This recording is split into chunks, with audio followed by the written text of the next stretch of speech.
Welcome to the South Central Region 2 Bracket Championship Press Conference. We're joined now by members of the West Texas A&M Lady Buff softball team. In the middle, head coach Michael Mook. To coach's left, Emilee Boyer, a junior utility pitcher from Harrisburg, South Dakota. And to coach's right, Emilee Liskai, a sophomore outfielder from Waterville, Ohio. Coach, you go from one extreme to the other. You fall to Angelo State 8-0 in 5 innings, and then there's a reset. What was the message in the locker room, knowing that it's a winner-take-all game between two opponents that have seen each other all year long? Yeah, I mean, first off, I think Angelo State played really well today. The grit and toughness that they showed battling back and playing those extra games, it was pretty awesome. As far as us in that second game, the message was we just got to go out and we got to compete. Doesn't matter what happened in the last game. We just got to come out and we got to take care of business this next game. Emilee, it kind of starts with you in the circle. You're acting as the visiting team on your home ballpark, but you go out and you throw 0 up in the bottom of the first, bring the bats up. You can't do anything that inning, but then the person sitting across the table from you gets a really big hit to start that inning for you. What was it like in the circle with your home crowd still behind you, but in a little bit of a different role?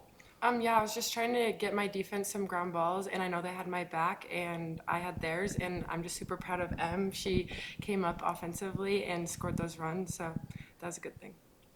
All right, Emilee Liskai, I want to ask you this. So from game one, in the win for Angelo State, the hits weren't there. Angelo State had the momentum. Their crowd was into it. Their players were into it, and the Lady Buffs seemed a little flat.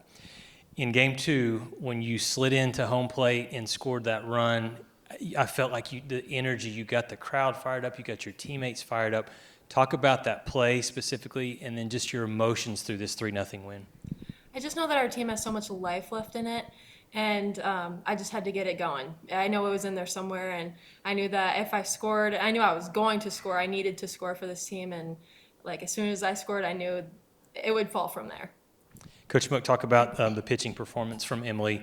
It was pretty much ace versus ace as Angelo State brought in pretty quickly Cheyenne Floyd, and it was low scoring. It was 3-0, but Emilee continued to just do what we've seen her do all season long, holding a talented Angelo State team well under their offensive numbers. Yeah, I mean, the pitching performance that she put out, amazing. Again, against a really strong hitting team, a team that's seen her not that long ago a couple times. It's really hard to do. But the energy that she brought to our team, she threw really well. That's probably about one of the best games I've seen her throw. I'm just super proud of her, but she's worked really hard. And, to me as a coach, it's fun to see those players that have put in the time and done the right stuff and really gave their best effort get rewarded for it. Emilee, talk about the emotions in the game. The Lady Buffs were really fired up. You were fired up in the circle, but how did this crowd help you today? We've put an emphasis on just celebrating the little things, and we did that today, and I think that just let us carry the momentum into every inning and getting the crowd riled up with us. It was just a fun day. Emilee Liskai, you come inches away from hitting a home run that would have put the Lady Buffs on top. You eventually score that go-ahead run. But what was the key to kind of figuring out Cheyenne Floyd after she had just turned in a really impressive performance in the game before? I think just taking a step back. I think our team gets too riled up, and we just take a step back, take a deep breath, and reset, and remember all the stuff we do in practice, and it just goes from there. Coach, your team has obviously good power at the plate, and you've had that all season long. However, in this tournament, it's been, in essence, small ball that has really proved the big difference for you.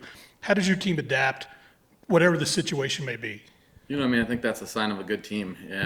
Obviously the wind was blowing in pretty hard today. We had some hard hit balls that maybe on another day would go out, but the wind held it up for both teams for that matter. I think our speed, our base running, some of the stuff that we work hard at every day. Emilee's slide at home plate, as great of a slide as that seen. I've seen that slide about 100 times in practice. She does it every day in practice, and it's so fun as a coach again to see all that work that they put in practice show up in a game. You couldn't have got a better slide than that slide. Coach Mook, you're 55-6. You returned to the Super Regionals for the second time in 3 years. But what are some things that the Lady Buffs can work on, knowing that you're going to go on the road, face another top 3 opponent in UT Tyler in the Super Regional Series? Yeah, I mean, I think we just got to be ready to go. You know, again, we're not a team that wants to change anything about what we're doing. We just got to be mentally ready to go. You know, I think obviously this is great motivation for us to continue to work hard. We've done the right stuff. I mean, we played them not too long ago, so you know, we definitely familiar with them. But they're a really good, strong team. We're going to have to come out and play really well against them. Coach Mook, Emilee Boyer, Emilee Liskai, thank you for joining us. Congratulations on the win, and we'll see you in Tyler.